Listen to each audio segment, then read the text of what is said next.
All right, going to be a fun podcast today. I am talking with Logan Johnson, who is an aspiring bass pro living on the road. He's in an RV with his significant other, wife, right, Logan? You're living with your wife in an RV. Yes. Yes. 100%. My wife and our 2 dogs full time. Awesome. So I thought it would be fun to talk with someone who is living that lifestyle. I see a lot of guys while I'm filming Major League Fishing events living out of their RVs.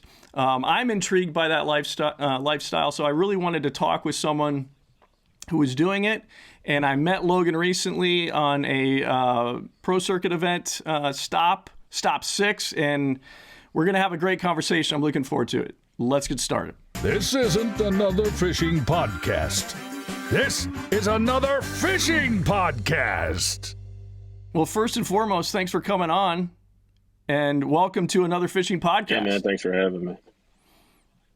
Yeah, so what I first want to know, we should first talk about how we actually met. So I was actually filming for Major League Fishing, the Pro Circuit Stop 6 on Lake Champlain recently.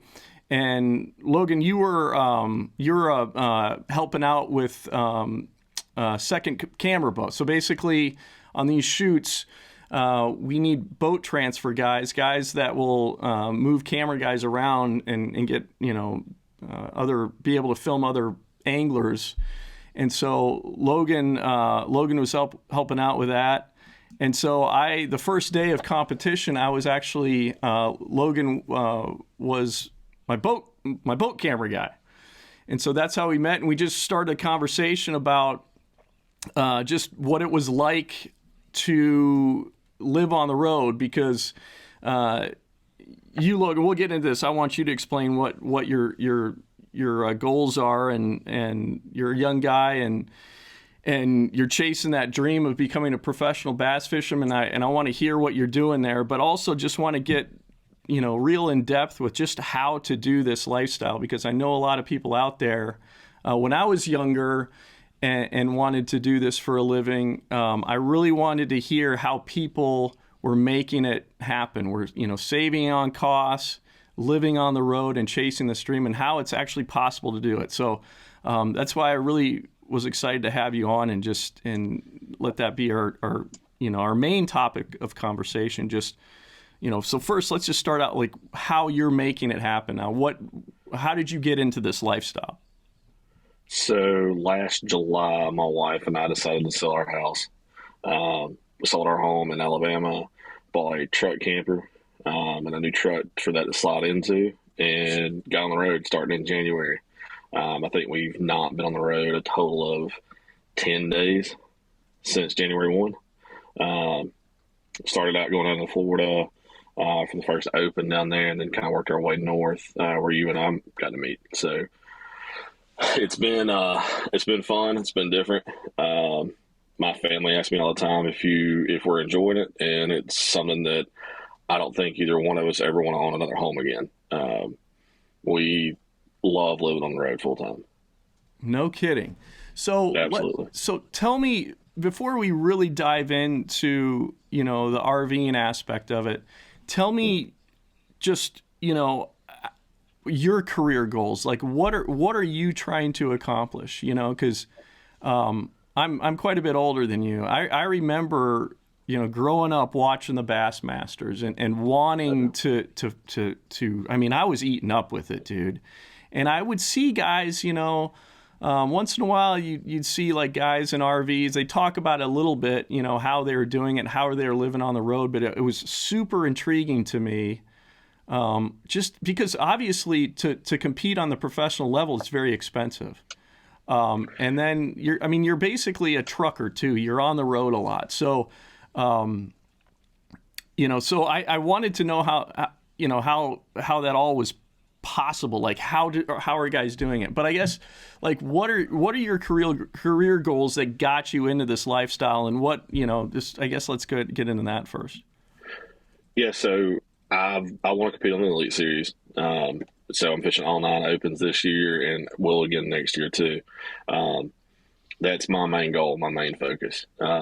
I fish some Toyotas along the way here and there, and try to jump into other regional events as I have time.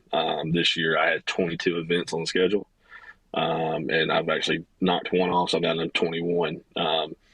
So that's just my goal is to make the Elite Series, and doing the camper life allowed us to be able to do that. I mean, it saves enough money when you're looking at being somewhere for over a week. 7 to 10 days. You take 7 to 10 hotel stays. That amount of money we can stay for 3-4 weeks in campgrounds for that amount of money. Gotcha. Yeah, that's like, I mean, the amount of money you could save. But I guess first, like, just to jump into it initially, like, what do you have to, so you sold your house, and I imagine you made, especially with the way the market is right now, you made significant money from that.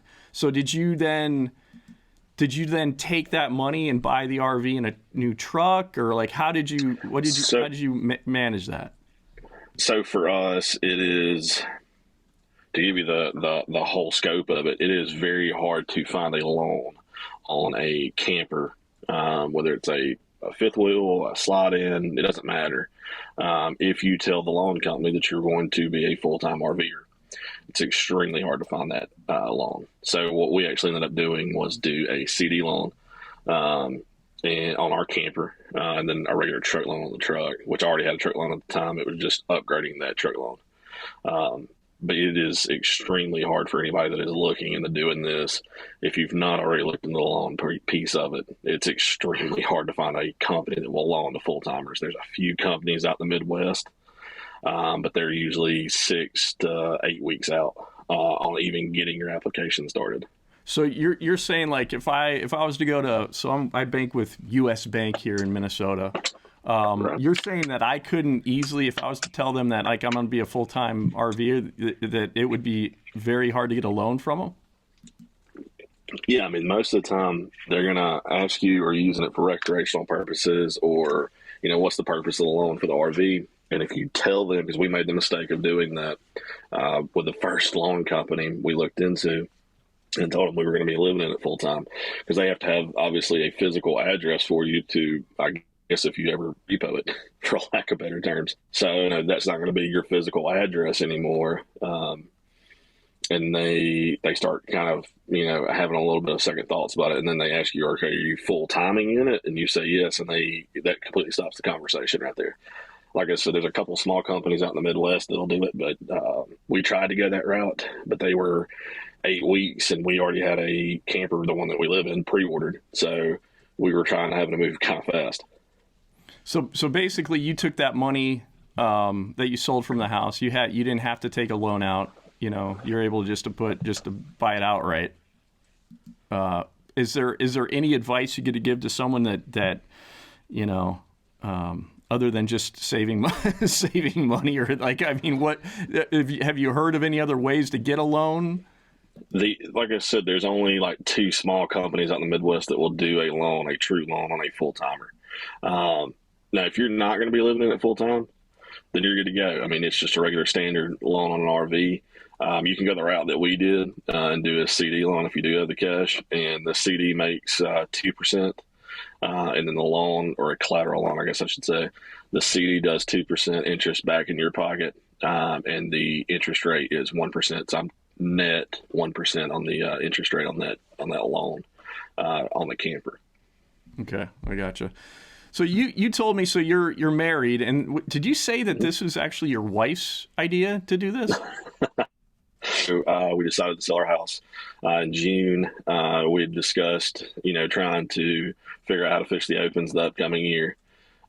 She wanted to do the whole van life deal. If you're interested in the RV world, I'm sure you've seen the van life stuff that goes around on Instagram. There's a lot of couples that we follow through there, and after looking at it, the van deal just wasn't for us, just because we would have to unhook everything every day from the campground for, the mornings. The sliding camper deal really, really works out well for us. We run on Palomino truck camper, and it's here on electric jacks. We get it leveled, set up. We're good to go for the week or 2 weeks, however long we're going to be there. I'm actually still in the same RV park I was for that Champlain event. Going to stay and fish the Toyota next week. So we'll be here almost 3 weeks this time. No kidding. So, so when did you actually get? Kind of explain what your travel schedule is like and how you. Let's say you got a tournament that you're going to pre-fish for, and so start from where. Okay, you're leaving. You know, who knows where you begin your trip, but you leave to go to your next event to pre-fish for. So what's that process like? Like, how long does it typically take you to get to a place? How do you find a place? You know, like how do you even like go, okay, we're gonna set up in this location. This has all the things we need to live for a length of time. How is that all determined? So, like, when we're coming over to Messina for the title event, and then as soon as we leave there, we're going to Maryland for the Northern Opener on Upper Chesapeake Bay. And that situation is a little bit different than what we typically do. We typically try to stay as close as we can to wherever the takeoff location is for the tournament. But with that situation, I know roughly the area I'm going to be practicing in, so we try to book a campground that is close to wherever I'm going to be practicing at, and on a larger body of water like that. You know, and then it comes down to, okay, this is the section of the lake that we want to be on. And then most places that we go have several campgrounds. I mean, even Plattsburgh here has 6 different campgrounds. So we get down and we look at the map and go, okay, this is the area we want to stay at. Here's the campground options. And then we just look and see what they have availability-wise. That comes down to whether you just want an electrical site, electrical and water, and sewer, what we call full hookup. And then you just base it off of that. We go through the process to try to make sure we read reviews for all the campgrounds we stay at, because you run into some interesting campgrounds on the road. Most of the one we're staying at this week is one of the nicest ones that we've stayed at all year. But it's you just try to make sure that you're not getting a terrible campground, even though you're not able to see it. So there's a lot of looking at satellite images, Google road view if you get an option to, and stuff like that. So you're actually looking. Is there any kind of like a service, a website where they're doing reviews on campgrounds, or is it like you're kind of it's the Wild West? You kind of have to fend for yourself. On the campground side of it, it's a little bit of fend for yourself. There are a couple small companies that do reviews for the campgrounds, and you're able to look at reviews through that. You know, and then the biggest thing that we run into is the traveling across country. So, like, if you're coming from, so we left Georgia on our way to New York, stopped in North Carolina and fished for a couple of days because why not? And then got on the road after that, and still it was an overnight stay involved in that drive. We use a company called Boondockers Welcome. So boondocking is the process of you're not taking the camper off the truck. It stays on the truck, so you're sleeping in the camper while it's on. I mean, Boondockers Welcome is a group that provides people that are either full-timers, part-timers, or at least have an RV or van in the van life deal. They have setups on their property. Some of them are electrical only. Some of them have full hookups. It just depends on what that individual is willing to do. And it's a free service through them. You do have to pay for a membership process through boondockerswelcome.com, but most of the Boondocker places are free. Some of them ask for like $5 here and there for water or power. That's really it. And we use those a lot in the traveling across the country, or if we really want to stay at this RV park and it's not available for that first night we're there, we'll go ahead and get a Boondockers Welcome.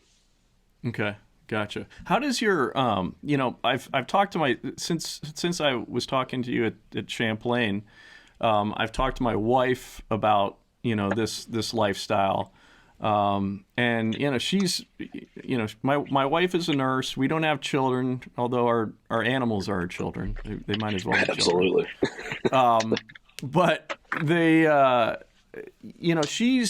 she's all for it, but I will say, like, if I'm gone, off on a shoot, sometimes for a week, there is concerns about like safety, right? And how, like how, when you're off pre-fishing or, you know, getting ready for a tournament or whatever, and she's alone, is there any kind of safety issues that you guys are taking? I mean, I'm sure there is. I guess how does she feel about that, and how do you guys just kind of, you know, handle that, like just making sure that you guys are everything's secure, you know?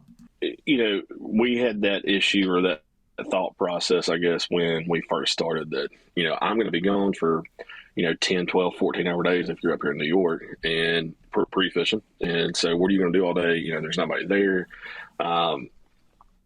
So after our first couple of events, we really realized the amount of community that is the correct term really for the amount of guys that are traveling. And a lot of guys traveling with their wives.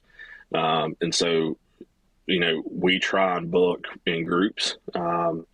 You know, one of my best friends, Bart, he travels with us for all 9 opens. And, you know, after the first couple of events, we made sure that we are at the same campground, and we usually stay within 1 or 2 sides of each other. We've got other guys that travel with us that we all try to stay in that same campground. If we can get in the same campground, how close can we get to each other? That way there's more and more people there to help look out for each other. She works full time, so, you know, she's working usually on New York time. She's usually up, you know, moving around at 7 and works a full day until I get back home. So she's constantly on work calls and stuff like that. So she's working from the RV. She's basically doing remote work from the RV. Yeah, full time. That's really, really cool. Yeah, I mean, you know, that's the cool thing with being full time remote. She's able to work. She kept her job that she had before we sold our home, and has had it ever since. She actually just got a promotion, so that works out. It's been really cool seeing how she works full time from the road and makes it work through calls and conferences and stuff like that. And so you said that it was her idea. So you had this dream of being a professional bass fisherman, and obviously she saw how passionate you were about that, and so it was her idea to do this and to travel with you on the road. Like that is incredible, you know. And also, yeah, just go into that. Like what kind of a woman have you found here? You know, I got really lucky. She and I were sitting at home and it, you know, started talking about trying to fish the opens next year. And I literally walked in the house one day and she goes, "You got 2 options. You can either quit and fish full time, or you can quit and find another job." And she knew which one I was going to take. But, you know, we had to sit down and financially plan, which is what she does for work. And so she ran all the numbers out, and, you know, we looked at it every way that we could. If this happens or that happens, do we aim for this or that? And the numbers worked out. And when the numbers worked out, we started that process. You know, we put our house on the market. It only stayed on the market, I think, 6 days. Sold the house, moved into my house, and then I continued to work until December 31st. And then we moved into the camper and left January, I believe, 2nd or the 3rd for Florida, and been on the road pretty much ever since. So basically, you've 8 months you've been doing this? 9 months, is that right? Yeah. Okay, so yeah, roughly something like that. And so she, and this is amazing because women are nesters. Women like to nest. They like to have their, you know, like my wife's, you know, doing all kinds of stuff. She's trying to give our place, you know, more curb appeal. And I mean, dudes are like, I just need a cave, man. Like, you know, I just need a place to, you know, like something over my head. And we were very, very basic as compared to women. Like things got to be, you know, perfectly decorated and all kinds of nonsense. But what's amazing, yeah, like what's amazing though is so, and I think my wife would be similar. I think, but your wife said that. I mean, she's the one that said she'd never own a house again. That's pretty. So what is it? And maybe you feel the same way. I'm sure you probably do. What was it about home ownership that was so like see you later? I don't need to do that anymore. You know, you have to worry about constantly. We had an HOA that was terrible for our house was. I've got to cut grass. I work Monday through Friday. The job that I had, I worked, 7 a.m. to 5 p.m., at least 5 every day of the week. And so then you take Saturday and Sunday. Well, I want to fish, but now I've got to cut grass for the HOA, even though it's not very tall, and your hot water heater goes out. There was all these little things that just kept piling up. And I'm like, why am I working 5 days a week to then turn around and work 1 to 1.5 days on the house to make sure it's up to quote unquote standards for the HOA, and neither one of us are happy about it. I'll give you a prime example. My hot water heater went out of my house. I had a gas hot water heater. The company that came out to fix it, I believe it was $1,800, almost $2,000 to fix it. And then I had a hot water heater go out on our camper. The very first trip we took, second trip we ever took it out. And it's 100% my fault. It's nothing to do with the company. But that hot water heater went out. It was $500 to replace it. And that was not to repair it. That was completely replace the hot water heater. So, I mean, financially looking at it, it's a lot cheaper owning the camper than it is owning a house. And that's one of the biggest things. But the thing that really sold me on it was I don't have to cut grass every week. I know, man. I can't stand cutting grass. It's the dumbest thing. Honestly, dude, I've said this numerous times on this podcast. I'm positive I have. Cutting grass is the single most stupid thing a person can do with their free time. Like, all you have in life, honestly, here's the real zinger of this podcast, and maybe I've said this before too. All you young people listening right now, I'm going to give you this is going to be the pro tip of your lifetime, right? The single most valuable asset you have, ready for this, is your time. There's nothing more valuable than that. So if you're out there, and I'll tell you, and if you're getting pleasure out of mowing the lawn, then you need to have your head checked. But the single greatest, there's so much BS when you're mowing your lawn. Think how stupid it is. You're wasting your valuable time. You're going to be dead at some point. And so you're wasting that valuable time cutting grass. Tell me, dude, for sure there's got to be they can't develop a grass seed that doesn't, so that grass only grows this high. Seriously, right? Of course they could. You shouldn't have to cut grass anymore. But anyway, I digress. It's stupid, and it's almost like not having to mow is probably the single greatest reason to just go RVing and just live an RV lifestyle. For me, anyway. Yeah, no doubt. I mean, for me, like I said, I know a lot of people have HOAs, but our HOA was awful. I mean, they would send us tickets not tickets, but write us, citations, I guess. My wife left her car, literally a tire parked over on the grass, and we got a citation for it. And so being able to get rid of that, get out from under the house, and where the real estate market is right now, if you can sell your house and live out of a camper for a little while, why not? You're going to make enough money off of it that it helps out with the expenses of buying that camper. And then if you don't like your front yard, you can change it every day of the week. Right. So my wife, we were out on our pontoon yesterday, and we were just contemplating this lifestyle, right? And she's playing the devil's advocate, which is good. That's smart. You should be weighing, okay, what are all the things that we're not anticipating here if we were to do something like this, right? So you talked about the expense of owning a home, your hot water heater going out. I mean, we got a septic damn groundhog over here that's chewing around wires of our septic, and we got alarms going off and all kinds of nonsense. So the septic guy is coming tomorrow. I mean, I love our home. I love where we live. But, yeah, there's a lot of BS involved with being a homeowner. The maintenance, the mowing. Right. But what are the things that you have to consider when you have an RV? What are the maintenance issues? What are the potential problems that can arise? And what are the costs associated with that? So one of the biggest things that you got to watch out for is roof leaks. most RVs, I don't know of one made now that's not lockable on the roof, but you have to get up and check the roof to make sure there's no leaks or anything like that, because you're really going to find it until it pours down rain. Fixing a roof leak, depending on how bad it is, a lot of times it's just caulking.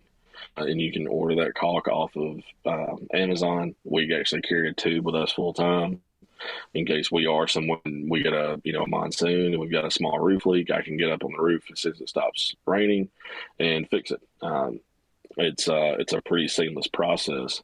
The maintenance stuff of owning an RV is definitely in the wintertime. If you're not going to live it in the wintertime, winterized.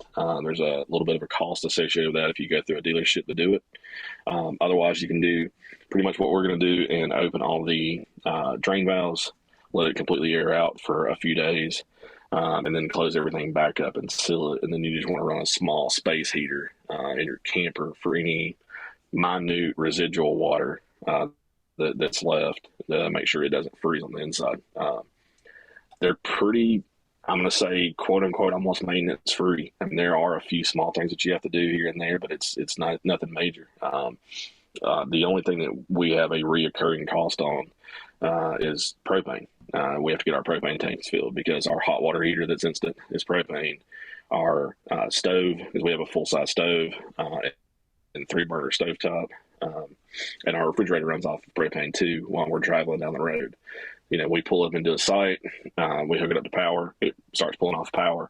But if we've got stuff in the freezer, we travel a lot of deer meat back and forth just because that's a great meal for us, and we can throw it in the freezer. And so our freezer and our refrigerator runs off that propane while we're traveling up and down the road.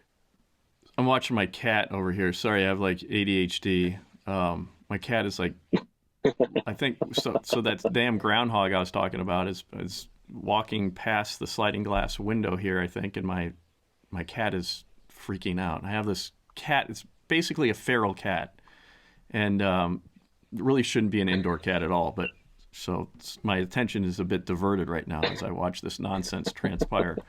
No worries. But I digress. I'm digressing a lot. Sorry, I didn't get enough sleep last night, and so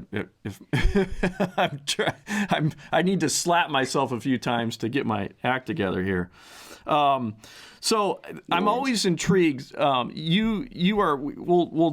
talk more about. Well, actually, before I get into that, this is important because so you're living with your wife, and you guys are in and I'm not sure exactly what kind of what the technical term is. It's a pickup bed camper. Is that essentially what that genre of camper is, or trailer or whatever? Yeah, it's a slide-in truck camper. So yeah, it's a slide-in truck camper. It's a Palomino HS8801 is the model that we have. It's got on the sides of it. So we run the jacks up, back the truck underneath it, lower it down, and actually one of my sponsors, Torque Lift International, they make the tie downs, the fast guns, and the hitch extension that we have to use to be able to pull the boat. So that camper actually hangs out 20 inches off the back of the truck, and so that 20 inches, the boat would be into the camper without that hitch extension. So that hitch extension that we have is the 36-inch model from them that allows us to have the ball for the receiver all the way 36 inches off of the actual bumper of the truck. And that's how it allows us to be able to go up and down the road. So what would you describe as far as, describe the different kinds of ways to do this are. So there's someone out there, they want to pursue a professional bass fishing career, just a professional fishing career, like walleyes or, whatever. So what are the options out there for RVing where you could pull a boat behind? So what are the options, number one, to do this? Different styles, and then what do you think is the best option? Obviously, you're doing the pickup bed style slide in, but just like what are the pros and cons of some of the other options? But why did you pick the setup that you have? So most guys that we see travel, there's really almost a 50-50 split. So you've got a lot of guys that do the truck bed camper deal like we do, and then you've got a lot of guys that if they're traveling with their wife, they do a fifth wheel pull behind. And there's pluses and minuses for both sides of it. With the fifth wheel, you've got a little bit more room. But at the same time, now you've got to have a second tow vehicle. You've got to have entrance in that tow vehicle. And the cost is a little bit more. So if you're looking at it from a cost saving standpoint, only the truck camper is the way to go. And then the flip side of it is, for us, we didn't want to have to drive separately. The cool thing is so the next few events that we have coming up, we go from Maryland to Louisiana to South Carolina, and South Carolina to Texas. And that's all in a 8-week period. So we're literally going to have about 8 to 10 days in between events.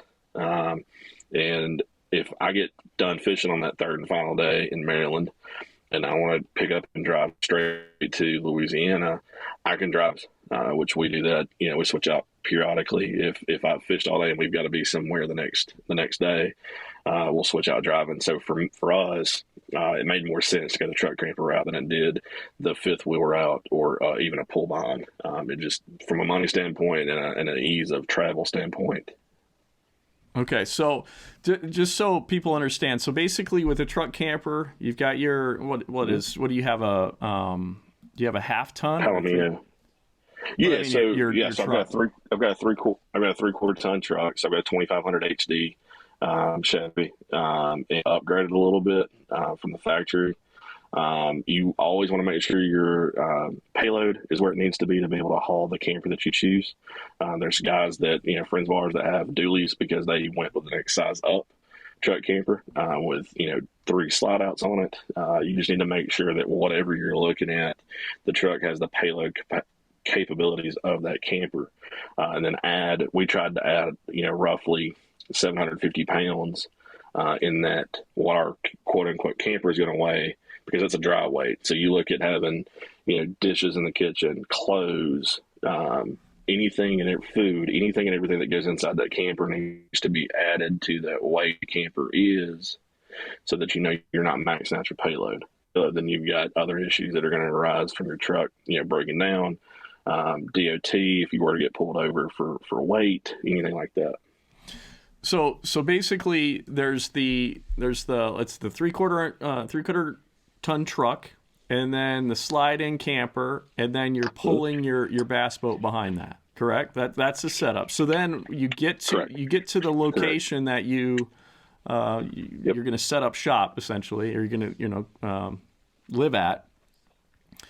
And so what's that process? That once you get there, what's the process of just like setting up camp for at that location and using the method that you're RVing with a truck camper? So are you so detached? Once we get to the check-in process of the RV part? Well, I mean, just are you detaching that? So we pull in, take the boat off, leave it parked, and then back the actual camper into wherever we want it to sit on our site. And then it's about a 15 to 20 minute process, and we are unhooked from the truck, and about a 10, 15 minutes, and we have everything hooked up, water, power, sewer, everything to the camper. We take our hitch extension off, put the regular receiver bumper of the truck, and pull the boat back over there and park it next to the camper. Okay. And so we can be set up beginning to end in about 45 minutes.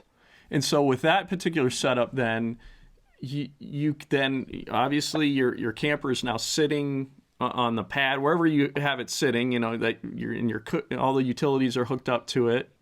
Your boat is next to it, I imagine, and then you have that truck that allows you then to go and run any kind of errands you need to do. You then also, it makes it super easy to, you hook up to the boat. And then, you're good to go. You have your little home there that you've set up. I love this idea because then you've got that little home base there. You've got a truck so you can go wherever the hell you want. You want to go, explore here or there, or even, if you wanted to, you could stay in a hotel room. It could, for whatever reason. I don't know why you'd want to do that. But you know what I mean? So you go ahead. Yeah, I mean, I fished for the University of Alabama when I was in college. Traveled for years after that to fishing. Stayed in a lot of hotel rooms. I will tell you this, it is a lot better traveling having the camper. I come home, it's our bed, it's my pillow. It's like being at home while you're on the road full time, and it definitely helps. And having the truck here, Morgan is a wonderful partner as far as going and making sure that we're set up where we need to, having campgrounds booked. But the other side of that is she puts me in the water every morning at practice. She keeps the truck in case she needs to go do anything she needs to during the day, or if I put it on this side of the river and I run 40 miles one way and a giant storm pops up, instead of having to run back through that, I can always give her a call and say, hey, can you come get me? And she can pull in there and pick me up instead of having to run that additional boat gas out. So it helps, from a financial standpoint there too. So the other thing I was going to ask you with that particular setup, so how much space do you have? The truck campers are smaller. And so you're traveling with your wife. So I imagine it's really important that you pick the right woman to your wife to be able to, to live in a situation like this. But also you have, how many animals are you traveling with? So we have 2 dachshunds that travel with us full time too. You're a dachshund man. So am I. Yeah. Good man. I knew it. The minute I knew you, or the minute I met you, I was like, this guy's legit. Yeah, for sure. So, we have a living room, which is what I'm technically sitting in now, or a dining room table. And then we have our kitchen. We've got a full bathroom, queen size bed, TV. It's basically a mini house. I think my wife figured it up. It's like 40 livable square feet, quote unquote. But it's nice. I mean, we enjoy it. We've got, dresser that wraps all the way around the bed. And we're able to pack roughly 2 to 2.5 weeks worth of clothes before we have to stop and do laundry. We've got a full pantry.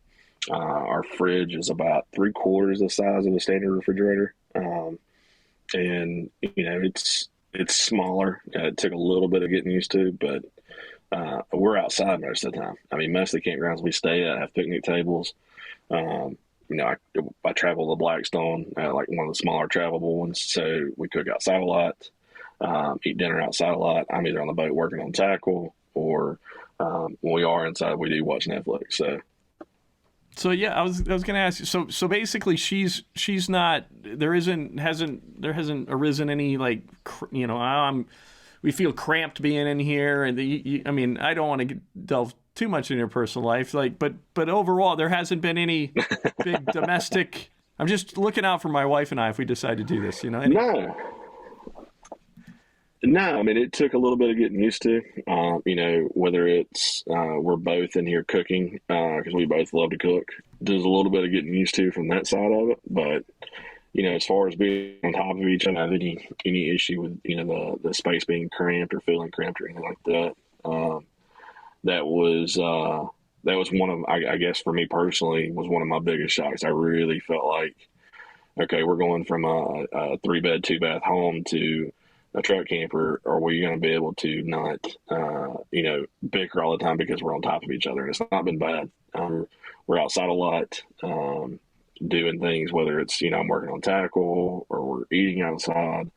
And then, like I said, with the community that we travel with, we all hang out, in the afternoons. Everybody gets off the water. Everybody's hanging out after. And it's almost like living in a neighborhood where you've got, your friend that lives across the street or down the street, and you're hanging out with them in the afternoon after work or on the weekends or whatever.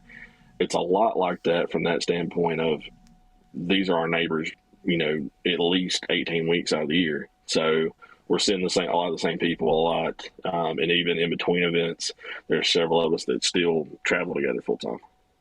Gotcha. So you're talking about earlier, your wife working from the road. Obviously now too, you're doing this from your iPad, and you have a connection. I don't know if it's a cellular connection or how exactly it's operating. But what do you do to basically remain connected to the outside world? I know that cell signals can do a lot of that heavy lifting. But are you doing anything else? A dish, or even like what's that? Starlink now offers. Yeah. So what are the options there? So we looked into it. We decided to try just the cell phone hotspot to begin with and see if we had any issues with it. We run a hotspot off my phone, her phone, and then the cool thing with Chevrolet, it has Wi-Fi through the inside of it, and it's a Verizon signal. And she and I both are on AT&T, so it's going to have service. We've not really run into an issue where we haven't. And then a lot of the two, and you can look at it through their website, they offer a free Wi-Fi. The one that we're staying at now has one, and most of them are pretty decent. But no, we've not had an issue with having to buy an extra service or anything. The only thing that we had to do was pay the little bit of difference to get our cell phones turned into hotspots. Okay, gotcha. I also wanted to just come back to the different styles of viable ways, I guess, to do if you're an aspiring professional bass fisherman, or just you're given you'd think about well, I mean, you kind of have to do this, as I would say. You have to. I mean, I guess there's guys that are doing the hotel route. The really. I mean, it's funny. Some of these pros, you might be surprised. Even these very successful pros, the shady places that they stay, like some of these motels and stuff that I've seen. Yeah. So I mean, yeah. Sorry. You're going to be living on the road. It comes down to, okay, do I want to stay in a shady hotel because I'm having to stay somewhere for 10 days? Or do I want to worry about booking a VRBO? And then if you book, a house somewhere and you've got another guy or two that's staying there too that's traveling fishing, now I've got to worry about, do I have enough space for 2 or 3 boats plus 2 or 3 trucks? Now I've got to worry about, is it close enough to the ramp? Oh, I can't park on this person's grass. So now I don't know how I'm going to park. And we ran into all those situations over the years traveling. You get to a hotel and it's got a 5-star review. You think even if it's a brand name hotel, when you book it, you get, and it's not in the best area of that town. Or it's a little bit, you don't feel comfortable leaving your boat outside. I mean, even if you got everything locked up, locker barred, you still hear the horror stories about everybody traveling full time. And I will say that, doing the RV park deal, there's usually so many fishermen there that it's like I said earlier, it's almost like having a little mini neighborhood that you're traveling with full time. The other viable option is to do, and I actually I talked to a pro about this one time that he had done this, but and now he's actually doing the route that you are with the slide-in camper. But so he had the 3/4 ton, or it might have been a full ton truck. It might have even been a dually, but with the 5th wheel, and then he was pulling a boat behind that. So how many people are doing that option that you know of, and what are the positives to that? I mean, obviously, I would say space, but right. And is he pulling like a triple, or is there secondary? Well, he's not doing that anymore. But he and the reason he told me he's not doing it anymore is because it was so stressful. So basically, it was just a big, I could see that. Yeah, because you got the truck, and then you got the 5th wheel, trailer, long trailer. What's the typical 5th wheel? What's the length on that? You're looking at around 35 to 40 feet, something like that. Yeah, and then you got a 21-foot bass boat behind it.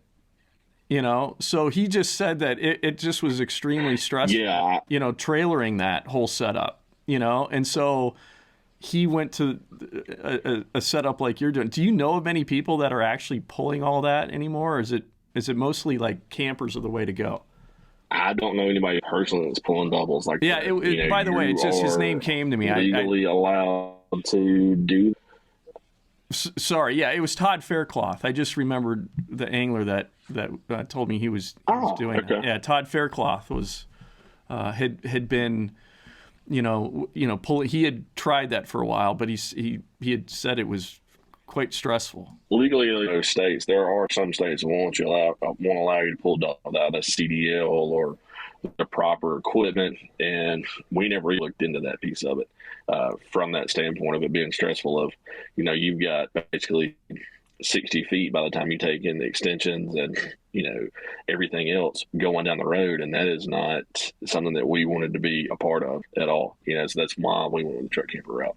You're talking about Boondockers Welcome. Is there anything like any resources else, other than Boondockers Welcome that you can kind of point people to that might help them kind of make this jump into RVing?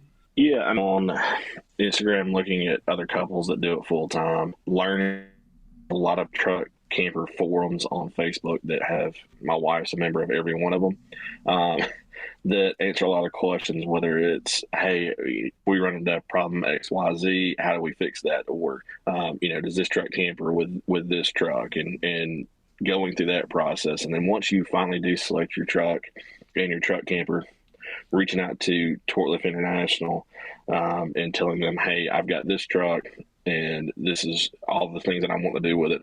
They will actually help you walk through the process of setting up what you need to order. And then another company called eTrailer is a company that you can order all those parts through and get everything shipped there to your house. And most of their parts they make are bolt-on. So that is one of the biggest helps to me, was how am I going to make this process work? And reaching out to Tortlift, they were able to show us, hey, these parts with this truck is how you're going to need to be able to make everything work going down the road. And what are those companies again? Tortlift International, and then that you would actually order the parts through is eTrailer. How do you spell that? The name of that company, the first one you mentioned? Tortlift. Oh, Torklift International. Got it. Okay. Yep. All right, right on. Well, I want to kind of turn a little bit now to just like, how you got eaten up with fishing, and how and why, why you decided to do this. Because I'm always intrigued, because I was very similar. That's why I do what I do now. I'm eaten up with fishing. I've made it. As far as my video production, it's my main style of video production. It's what I've focused on mostly in my career, is the outdoors and fishing. But I was that young man that was eaten up with bass fishing, wanted to pursue a career. I'm not going to go into my full life story and bore everybody, but I do really admire people that are chasing this dream. I think it's I admire people that go after their dreams, that even their whatever odds there might be, I really find it inspiring. So just kind of go into your story, how you got started fishing. What was it that what was it like when you decided, or what was the catalyst that made you decide to pursue a pro bass fishing career? Just tell me your story, I guess. Yeah, so I started fishing when I was probably 2 or 3. There's pictures of me at 2 holding a rod. My dad and I fished together growing up all the time. We went, every weekend when he was off work. Didn't matter, how cold or how hot it was. Dad and I fished together every weekend. Fast forward to college, I fished at the University of Alabama. Got to travel all over the country fishing for those years. Thoroughly enjoyed it. I went home and looked at my mom and dad and was like, I think this is what I want to do full time, And I started working immediately out of college. Got a great job. Worked there for 9 years, but I always had that drive that I want to fish full time. I want to fish the elites. Morgan and I met. She realized that I had that dream, and finally I got to pull that trigger this year and go. And it's been a whirlwind of learning some of the lakes, especially coming up north. But it's been amazing. We've had a great time doing it so far, and plan to do it, from now on. So what did you have a particular tournament that, just to tell you a little funny story here. I remember, years and years ago, I was fishing a BFL, right? Okay. And I nearly won the damn thing. I was 5 ounces from winning this thing. Right. And I, at that time, remember telling my girlfriend, I was telling her, I can taste blood. I'm ready, man. I'm going to do this. blah, blah, blah. And it freaked her out. And it was like, pew, pew, heading for the hills, and we, parted ways. I'm giving the Cliff Notes version of this. but it was good because, you know, you need, if you're going to pursue a career like this, you need someone that gets it, you know, that is in your corner and understands what it takes to do something. Right. And so was there a tournament or a situation that it was like, can you go into that more? I think you know, you're talking about how you told your parents, but what was it like that was like, oh yeah, was there a particular moment that you had done well in a tournament, or what, you know, what was the thought process that, you know, that, or what was the situation that really got you, you know, wound up to pursue this? You know, for me, it was fishing in college, traveling, you know, full time, seeing the country, fishing all over the country. That was kind of the thing of, you know, we led the national championship, the FLW or now MLF national championship on Beaver Lake in Arkansas for 2 days. Ended up falling to fourth on the final day, but that was one of the, you know, highlights from college that showed me, hey, this is possible. The first national championship that I ever went to in Dallas, Texas, finished ninth in it out of 200 and I think like 30 boats. It's the Boat US National Championship. You know, I'd never seen that lake before. My partner had. But going to these new bodies of water and having success was the biggest thing, you know, and then knowing that my wife was supportive was a couple years ago, or I guess now several years ago, 6 or 7 roughly, my partner and I win the Alabama Bass Trail event rehearsal. And she and I had only been dating a month or two at this point, and you know, we're walking across stage after we get done weighing in. We're holding fish up for all the photographers, and I look out in the crowd, and my wife's standing out there. And when I realized that she was there, obviously I was really happy that she came. And we're leading at this point, which is awesome. We ended up winning that event, but you know, for her to show up to that tournament, and that she's not missed, but just a couple since then. You know, if she's able to be there, she's there for every weigh-in. So knowing that she was, you know, at that point, so supportive then, I knew that when we made this jump, the support would be there too. Yeah, that's huge, dude. That's a great story. You know, and I'm happy for you. I mean, I know we haven't known each other that long, but I'm happy for you that you have such a great support system, you know, and I really do.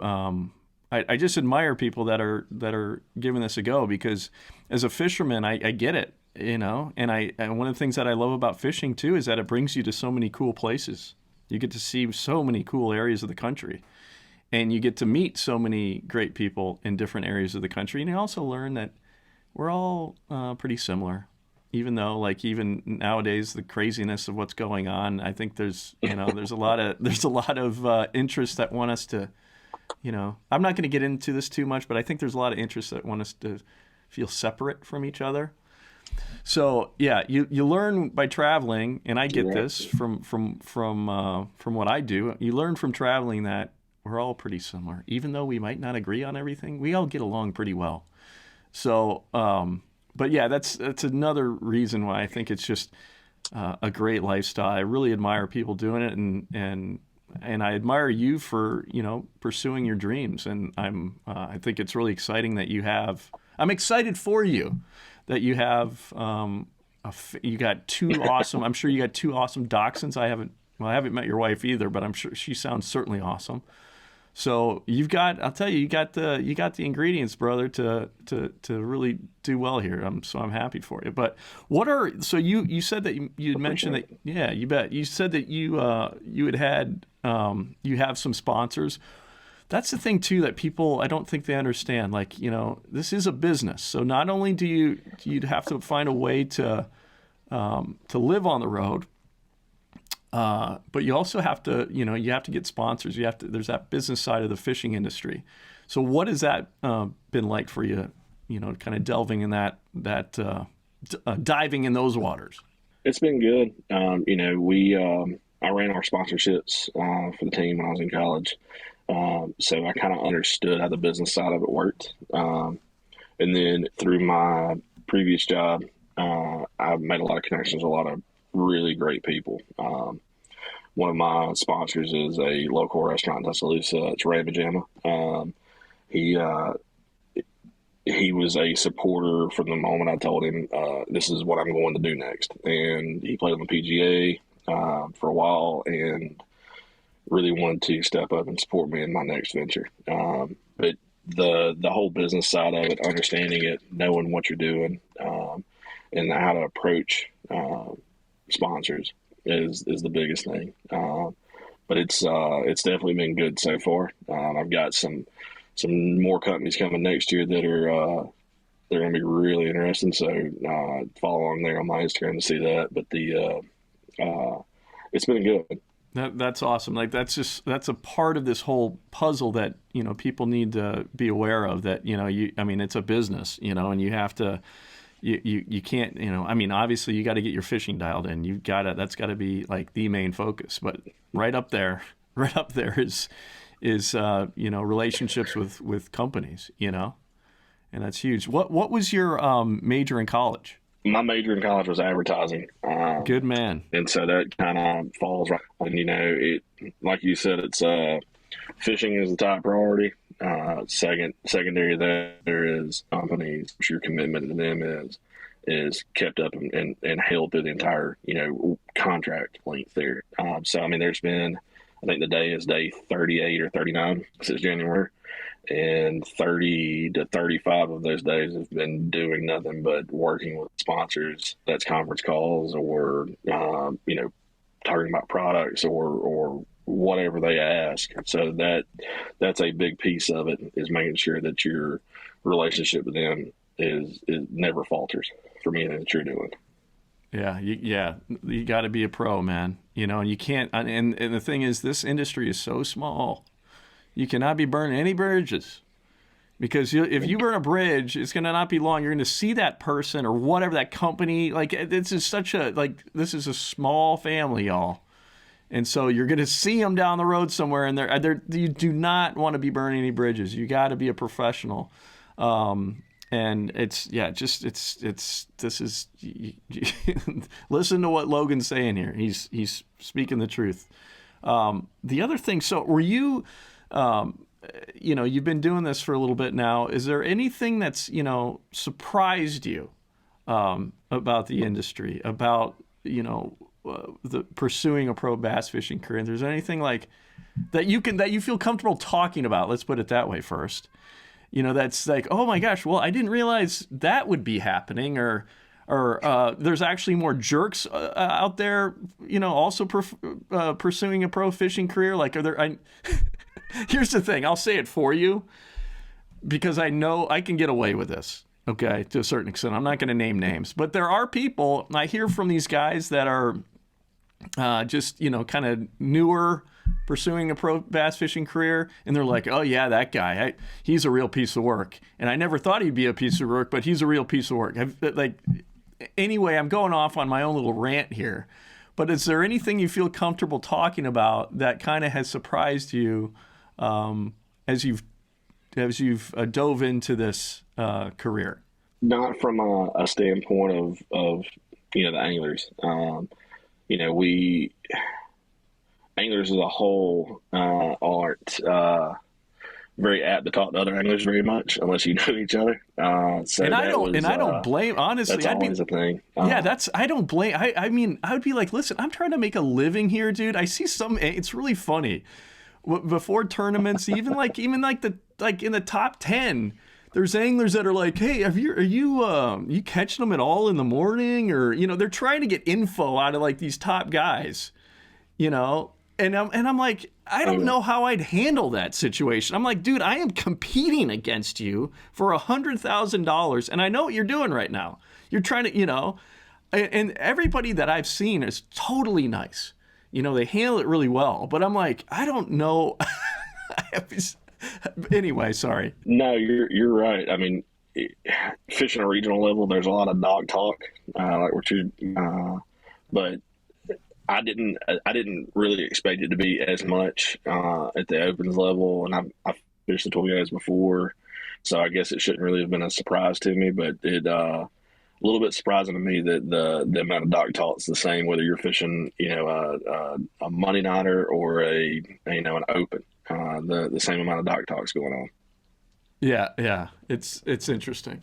But I did want to say too, a little bit before, we'll wrap up here shortly. I really appreciate your time doing this, man. I say this all the time, but I am very appreciative, and I enjoyed this conversation because I know I hope anyway. I think it's a conversation that people would be interested in listening to because.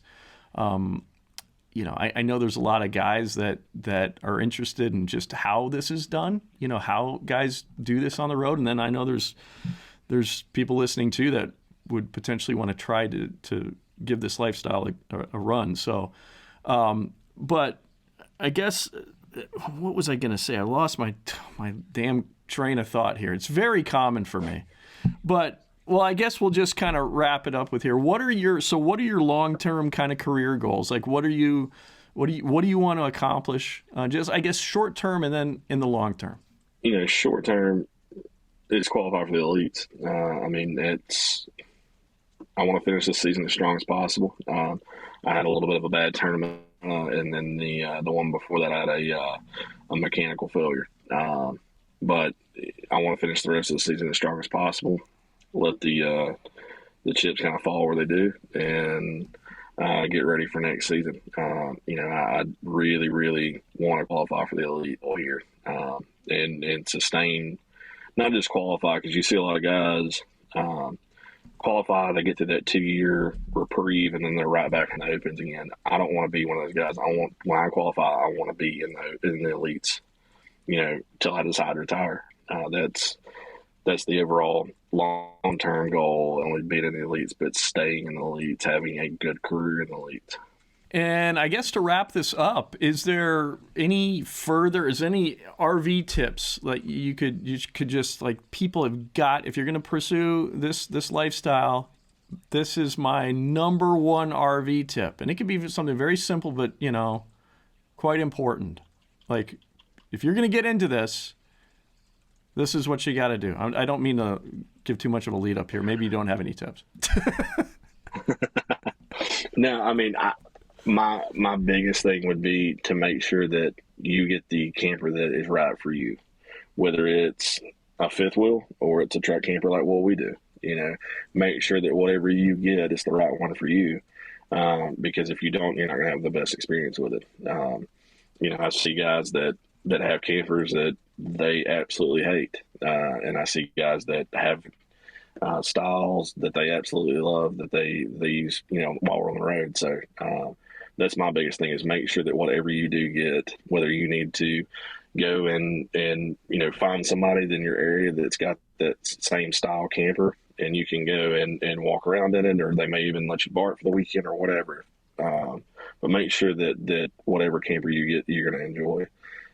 We've had really no problems with ours as far as, well, we don't like this or we don't like that. Everything about it's set up for us, and we really enjoy it. I think that's what makes it so easy being on the road full time, is we really do feel like we're coming home. When I've been on the water all day, I'm not dreading. I don't have that feel of I've got to go stay at the hotel again. I didn't get a good night's sleep because the bed was too firm or too soft or whatever. I'm going home to my bed. So make sure that whatever you get's right for you. Right on. Good advice. And before I forget too, talk about how people can find you on the socials, and then also plug your sponsors, dude. So my Instagram and my TikTok are both LJ Fishing 44, and then as far as my sponsors go, like I said, Tour Lift International, with the whole tie down situation, everything and anything you need for towing, whether you're even doing fifth wheels, they make a product for it. So Tour Lift International, Ramajamas, local restaurant there in Tuscaloosa. If you're in Tuscaloosa, stop by. It's a great place. I also deal with Wadowee Marine in Wadowee, Alabama.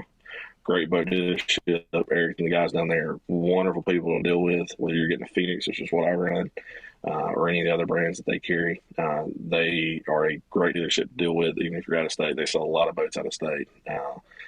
Great group of guys down there. And then I've got another company in this area, Fast and Easy. They actually own a gas station group, as well as some tackle stores there in the Tuscaloosa area. So another great group in my area. All right, my friend. Well, it was a pleasure meeting you at Lake Champlain. I was in Plattsburgh, New York. Sometimes I forget what cities I've been. It just all turns into one big city. I don't know where, it's as much traveling as I do, but you understand that. But it's great talking with you. I really appreciate you coming on, and expect big things out of Logan Johnson, man. This guy's the real deal. I've talked with him enough. He's got a great system here, and that's what it takes. The only thing I don't really know is I haven't seen you fish. All you did was just drive me around, and actually you drove the other camera guys around where we only worked together one day. So I know that you're a hell of a boat driver, but I have a feeling you're a hell of an angler as well. So watch out for Logan, man. Logan, thank you, my friend, and I look forward to following your career. Thanks, man. I appreciate it, Greg. I really do. And I'll see you in a couple weeks, probably. Sounds good, my friend. Take care.